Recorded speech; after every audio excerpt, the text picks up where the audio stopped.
Watch this metal carefully. There is no flame, no hot surface, and no physical contact. Yet within seconds, the steel begins glowing red. So where is the heat coming from? The answer is hidden inside something our eyes cannot normally see: a rapidly changing magnetic field. An induction heater contains three important parts: a high-frequency power supply, a copper coil, and the metal object that we want to heat. The power supply sends a powerful alternating current through the copper coil. For a moment, the electric current travels in this direction. Whenever electric current travels through a wire, it creates a magnetic field around that wire. More current produces a stronger magnetic field. But this current does not continue in only one direction. It reverses again and again, causing the magnetic field to reverse with it. In a real induction heater, this reversal happens thousands of times every second. The result is a powerful, constantly changing magnetic field. Now the steel moves into the center of the coil. The changing magnetic field passes through the metal, even though nothing physically touches it. Each change in the magnetic field induces an electric voltage inside the steel. The metal has no connected wires, but electricity begins moving inside it.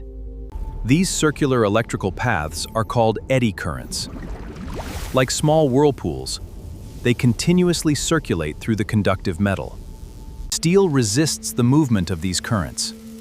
That electrical resistance converts their energy into heat directly inside the metal. The metal heats itself. This is the most important point. The coil does not transfer heat into the steel. The steel generates its own heat from within. At high frequencies, most of the current gathers near the metal's surface. Engineers call this behavior the skin effect. Lower frequencies generally heat more deeply. Higher frequencies concentrate energy closer to the surface. The correct frequency depends on the job. The shape of the coil determines where energy is concentrated. A small coil heats one area, while a longer coil covers a larger section. The distance between the coil and the metal is also important. A small, consistent gap produces stronger and more even heating. The workpiece becomes extremely hot, but water continuously flows through the hollow copper coil, carrying excess heat safely away. An induction cooktop uses the same principle. A hidden coil creates eddy currents inside the pan, and the pan itself produces the heat. Industry uses induction heating to harden gears, braze joints, prepare metal for forging, and heat precise areas without surrounding flames. So the complete process is simple. Alternating current creates a changing magnetic field, the field creates eddy currents, and resistance creates heat.